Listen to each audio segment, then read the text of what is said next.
வணக்கம். இவ்வுலகில் யார் பெரியவர்? பிரபஞ்சம் சார்பாக நாங்கள் வாழுகின்ற பூமியே மண் துணிக்கைக்கு சமனாகும். அப்படியானால் நாங்கள் வாழ்கின்ற பூமியே மண் துணிக்கை என்றால் அதில் வாழ்கின்ற நாங்கள் எம்மாத்திரம்?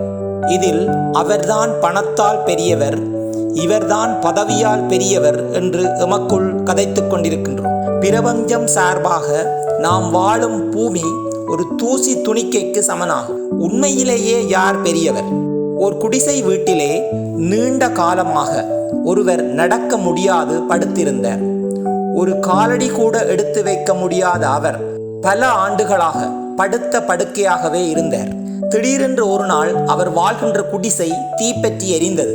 படிப்படியாக எரியத் தொடங்கியதும் அவர் கூக்குரலிட்டார். தன்னை காப்பாற்ற யாருமே இல்லையா என்று கத்தினார்.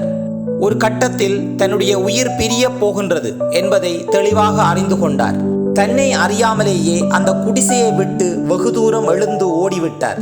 சில நேரங்களின் பின்னர் தான் எழுந்து ஓடியது அவருக்கே நினைவுக்கு வந்தது. அப்படியானால் இத்தனை நாட்களும் நான் எதற்காக இந்த இடத்திலே படுத்திருந்தேன் என்று தன்னைத்தானே எண்ணிக்கொண்டார். இந்த கதை எங்களுக்கு எதனை உணர்த்துகிறது என்றால், இந்த உலகிலேயே மிகவும் சக்தி வாய்ந்தது எம் மன வலிமைதான்.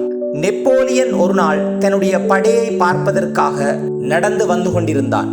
இரவு நேரமாதலின் இரவு காவலில் இருந்த போர் வீரன் ஒருவன் தன்னை அறியாது உறங்கிவிட்டான். அவனுடைய காவல் துப்பாக்கி கையை விட்டு தவறி கீழே விழுந்திருந்தது.